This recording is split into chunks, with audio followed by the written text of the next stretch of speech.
내가 받은 것을 먼저 너희에게 전하였노니 이는 성경대로 그리스도께서 우리 죄를 위하여 죽으시고 장사 지낸 바 되셨다가 성경대로 사흘 만에 다시 살아나사 게바에게 보이시고 후에 12제자에게와 그 후에 500여 형제에게 일시에 보이셨나니 그 중에 지금까지 대다수는 살아있고 어떤 사람은 잠들었으며 그 후에 야고보에게 보이셨으며 그 후에 모든 사도에게와 맨 나중에 만삭되지 못하여 난 자 같은 내게도 보이셨느니라. 그리스도께서 만일 다시 살아나지 못하셨으면 우리가 전파하는 것도 헛것이요 또 너희 믿음도 헛것이며 만일 그리스도 안에서 우리가 바라는 것이 다만 이 세상의 삶뿐이면 모든 사람 가운데 우리가 더욱 불쌍한 자이리라. 그러나 이제 그리스도께서 죽은 자 가운데서 다시 살아나사 잠자는 자들의 첫 열매가 되셨도다.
오늘은 우리 주님께서 약속하신 대로 3일 만에 죽음을 이기시고 부활하셔서 우리에게 영원한 생명을 주신 복된 부활주일입니다.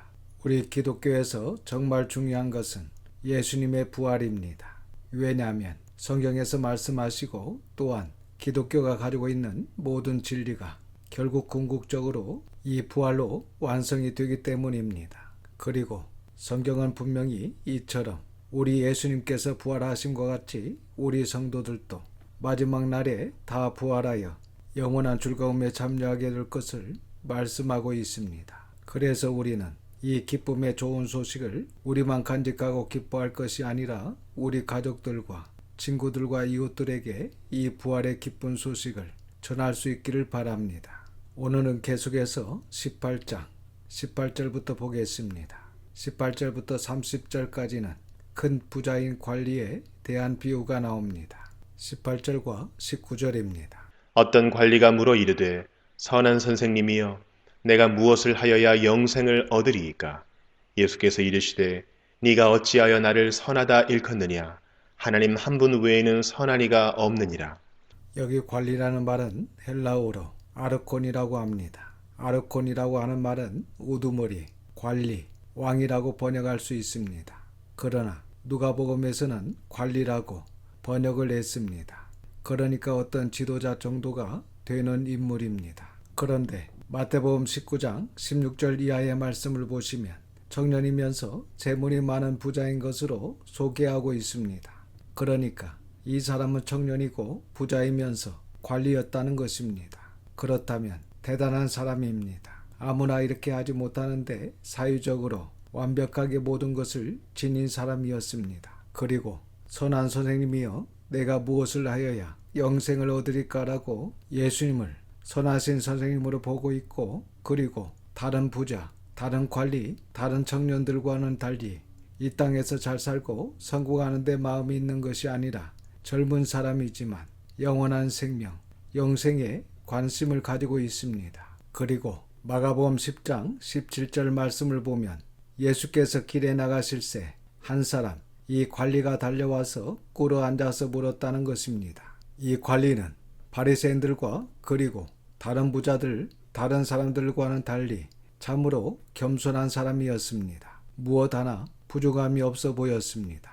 그러나 19절 말씀을 보면 예수님께서 그 관리에게 내가 어찌하여 나를 선하다 일컫느냐? 하나님 한 분 외에는 선한 이가 없느니라고 하신 것을 보면 그 관리는 자기가 어릴 때부터 계명을 지키고 착하게 살았으니까 나는 선한 사람이다 라는 마음을 가지고 있었다는 것을 알 수 있습니다. 그래서 예수님은 너 자신이 선하다라고 생각하고 있는데 이 세상에는 선한 사람이 없고 하나님 한 분 외에는 선한 이가 없다라고 하시는 것입니다. 혹시 여러분 자신이 의롭고 선하다고 생각하고 있습니까? 내가 신앙이 좋다고 생각합니까? 내가 하는 모든 것이 옳다고 생각하십니까? 나 같은 완벽한 사람이 없다고 하십니까? 그러나 하나님께서 보시기에 아닐 수도 있다는 것을 아셔야 합니다. 20절과 21절입니다. 네가 계명을 안 하니 간음하지 말라, 살인하지 말라, 도둑질하지 말라, 거짓 증언하지 말라, 네 부모를 공경하라 하였느니라. 여짜오되 이것은 내가 어려서부터 다 지키었나이다. 또 이 관리는 가장 기본적이면서 기초적인 신앙인의 자세인 계명을 어려서부터 지켰다는 것입니다. 십계명은 하나님께서 주신 모든 율법의 말씀을 요약해서 주신 말씀입니다. 그런데 20절 말씀을 보면 예수님께서 부자이면서 관리인 이 청년에게 10계명 중 5계명에서 9계명을 말씀하시고 마지막 10번째 계명은 말씀하시지 않습니다. 이 관리는 아마 1계명에서 4계명도 기본적으로 다 지켰던 사람일 것입니다. 22절과 23절입니다. 예수께서 이 말을 들으시고 이르시되 네게 아직도 한 가지 부족한 것이 있으니 네게 있는 것을 다 팔아 가난한 자들에게 나눠주라. 그리하면 하늘에서 네게 보화가 있으리라. 그리고 와서 나를 따르라 하시니 그 사람이 큰 부자이므로 이 말씀을 듣고 심히 근심하더라. 이처럼 예수님께서 10계명 중 말씀하시지 않으신 마지막 10번째 계명을 따로 말씀하십니다. 22절을 보시면 내게 아직도 한 가지 부족한 것이 있다고 하십니다. 그러시면서 내게 있는 것을 다 팔아 가난한 자들에게 나눠주라고 하십니다. 이 관리가 사회적으로나 하나님을 섬기는 신앙인으로 완벽해 보였지만 아직 해결하지 못한 것이 있다는 것입니다. 그것은 탐심이라는 것입니다.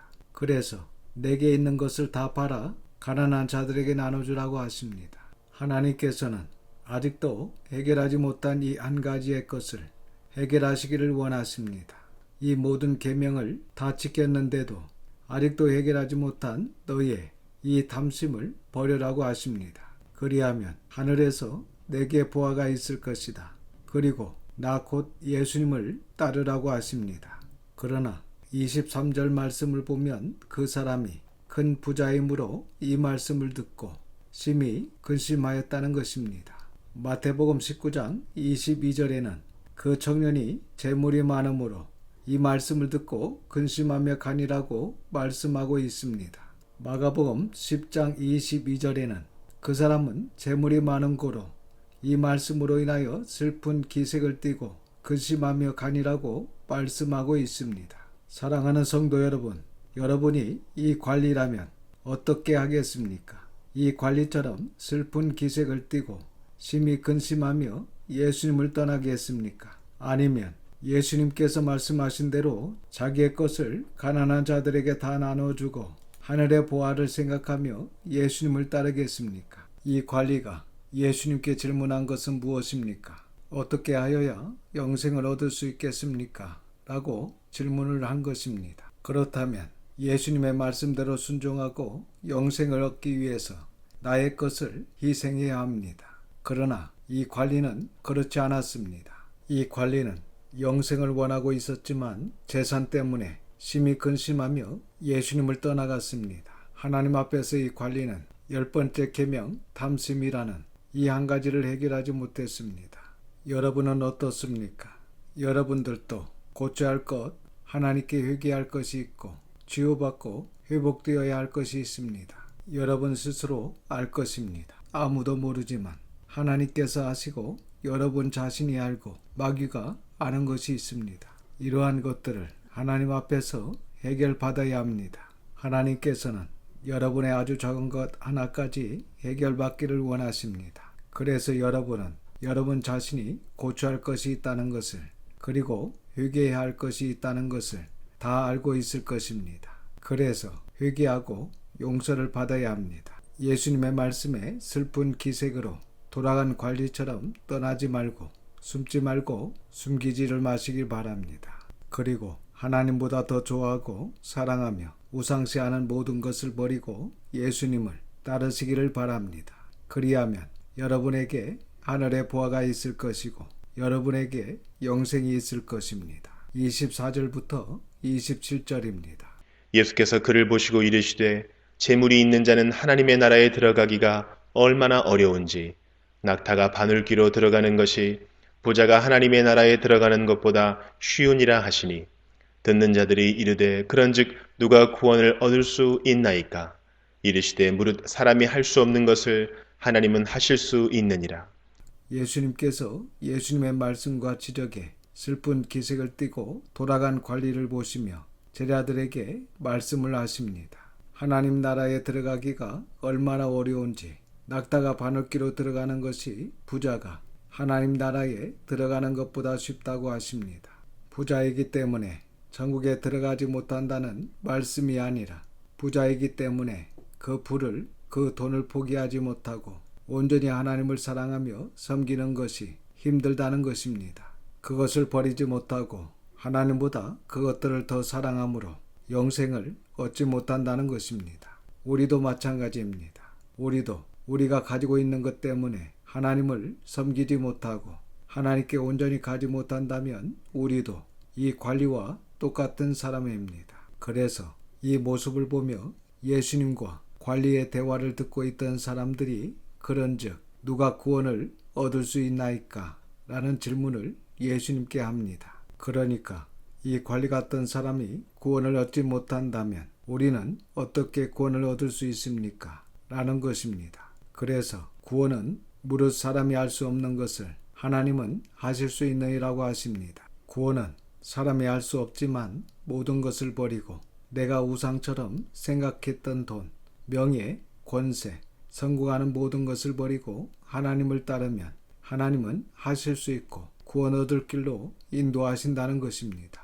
여러분, 앞으로의 모든 것을 불가능하다고 생각하지 말고 모든 것을 버리고 하나님만 따르시기를 바랍니다. 그러면 하나님께서 여러분을 반드시 구원의 길로 인도하실 것입니다. 28절부터 30절입니다.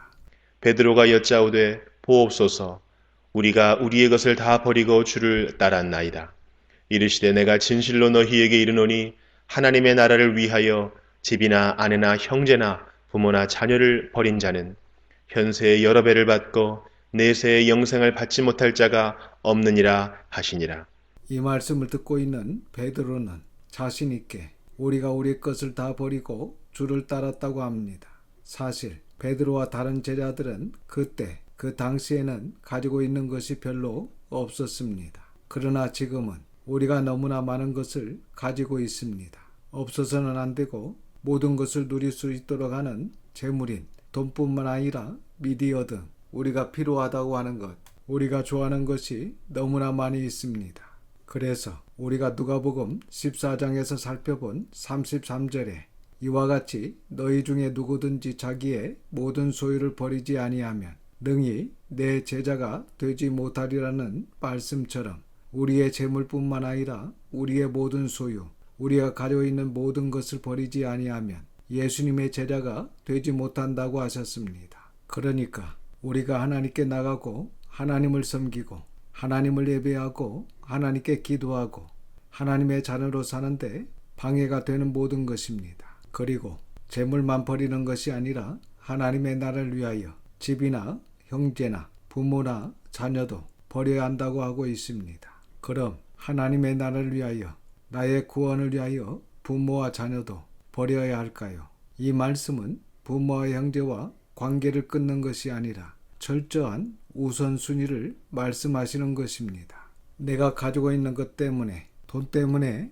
가족 때문에, 내가 원하는 것 때문에 하나님의 나라를 위하여 사는 것, 내세의 영생을 위하여 사는 것이 방해가 되어서는 안 된다는 것입니다. 그래서 철저하게 우선순위를 세워 무엇이 우선인지를 바르게 알고 신앙생활 하시기를 주님의 이름으로 축원합니다. 31절부터 34절까지는 예수님의 고난과 십자가의 죽으심 그리고 부활하실 것을 말씀하십니다.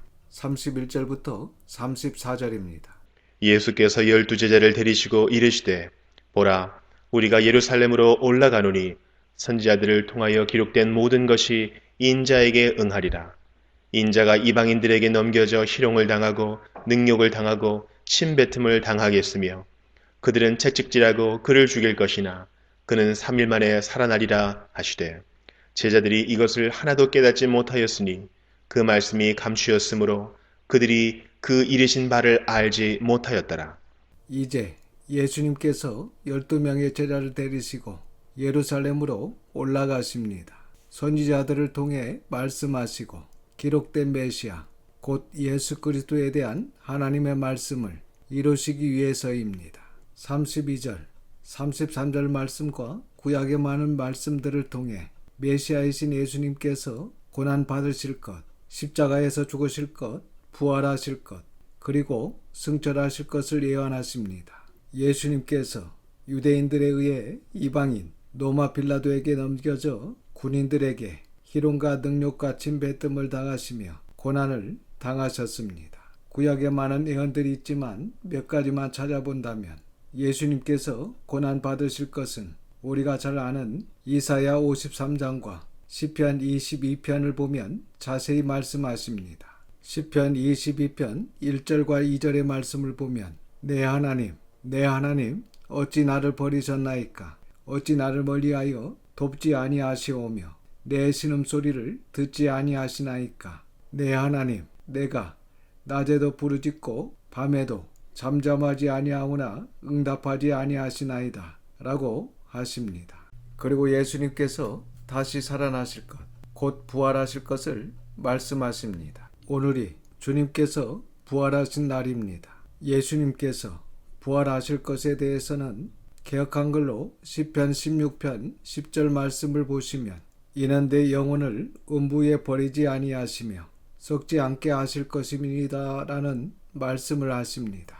죽은 시체가 썩기 전에 부활하실 것이니까 썩지 않는다는 것입니다. 그리고 승천에 대해서는 시편 110편 1절 말씀에 여호와께서 내 주에게 말씀하시기를 내가 내 원수들로 내 발판이 되게 하기까지 너는 내 오른쪽에 앉아 있으라 하셨도다 라고 말씀하십니다. 이와 같이 구약 성경 여러 곳에 우리 예수님께서 고난을 받으시고 십자가에서 우리의 모든 죄, 원죄와 자본죄를 대신하여 지시고 대속제물이 되어 죽으셨다가 사흘 만에 살아나시사 우리의 부활의 첫 열매가 되셨고 하늘 보좌로 올라가셔서 로마서 8장 34절의 말씀처럼 우리를 위하여 중보하시고 요한복음 14장 2절과 3절 말씀처럼 우리의 처소를 예비하시고 계십니다. 그리고 인재앙이 지나고 마지막 나팔, 7번째 나팔이 울려 퍼지면 우리 주님은 우리를 영접하러 오시고 우리는 휴거되어 공중에서 주님을 만나게 됩니다. 그러나 34절의 말씀에 제자들이 예수님의 고난과 십자가에서 죽으심, 부활하실 것을 하나도 깨닫지 못했다는 것입니다. 그것은 그 말씀이 감추었으므로 그 제자들이 예수님께서 말씀하시는 것을 알지 못했다는 것입니다. 그러나 우리는 이 모든 것이 다 이루어졌고 또한 성경에 기록되어 있고 성경과 교회의 가르침을 받아 알고 있습니다. 우리가 알고 있는 이 예수님의 십자가의 고난과 죽으심 그리고 부활하심이 우리도 경험한 일이라는 것입니다. 갈라디아서 2장 20절에 이렇게 말씀하고 있습니다. 같이 읽겠습니다. 내가 그리스도와 함께 십자가에 못 박혔나니 그런즉 이제는 내가 사는 것이 아니요 오직 내 안에 그리스도께서 사시는 것이라. 이제 내가 육체 가운데 사는 것은 나를 사랑하사 나를 위하여 자기 자신을 버리신 하나님의 아들을 믿는 믿음 안에서 사는 것이라. 아멘. 예수님의 고난과 죽으심, 부활하심은 예수님 혼자 하신 것이 아니고 하나님께 회개하며 예수님을 나의 구원의 주님으로 영접하는 저와 여러분 그리고 오고 오는 모든 하나님의 자녀들이 그 십자가에서 죽었다고 말씀하십니다. 아담 안에서의 죄와 우리가 살면서 지은 모든 죄로 말미암아 우리도 예수님과 함께 십자가에서 죽임을 당했고 예수님의 무덤에 들어갔다가 아버지 하나님의 권능으로 우리 주님께서 사망 권세를 무너뜨리시고 사흘 만에 부활하사 부활의 첫 열매가 되시고 우리를 빛과 사랑과 우리 안에 성령님께서 거하시는 하나님의 자녀로 살려주셨습니다. 그러므로 이제 우리는 여호와 하나님을 아버지라 부를 수 있는 새 생명을 얻은 새 것이 된 것입니다. 이와 같은 큰 은혜를 우리가 예수님의 죽으심과 부활하심으로 얻은 것입니다. 우리는 죄로 말미암아 죽은 자였지만 하나님의 사랑과 예수님의 은혜로 이제 우리는 하나님의 것이요 하나님의 자녀가 된 것입니다. 그러므로 우리는 이 사랑과 이 은혜를 잊어버리지 말고 하나님의 자녀로 하나님을 두려워하고 사랑하며 하나님의 마음을 정확히 알고 이 세상에 살면서 세상과 다르고 하나님을 위해 구별된 거룩한 삶을 사는 하나님의 자녀가 되어야 할 것입니다. 그리고 이제 아버지 하나님과 영원히 있게 될 천국을 바라보며 믿음으로 승리하며 사시기를 주님의 이름으로 축원합니다. 기도하겠습니다. 인자가 이방인들에게 넘겨져 희롱을 당하고 능욕을 당하고 진뱉음을 당하겠으며 그들은 채찍질하고 그를 죽일 것이나 그는 3일 만에 살아나리라. 아멘. 아버지 하나님, 하나님의 걸어가신 이름을 찬양드립니다. 죄와 사망으로 죽었던 저희들을 불쌍히 여기사 독생자 예수 그리스도의 고난과 보배로운 피를 흘려 죽으심으로 구속하여 주신 은혜에 감사를 드립니다.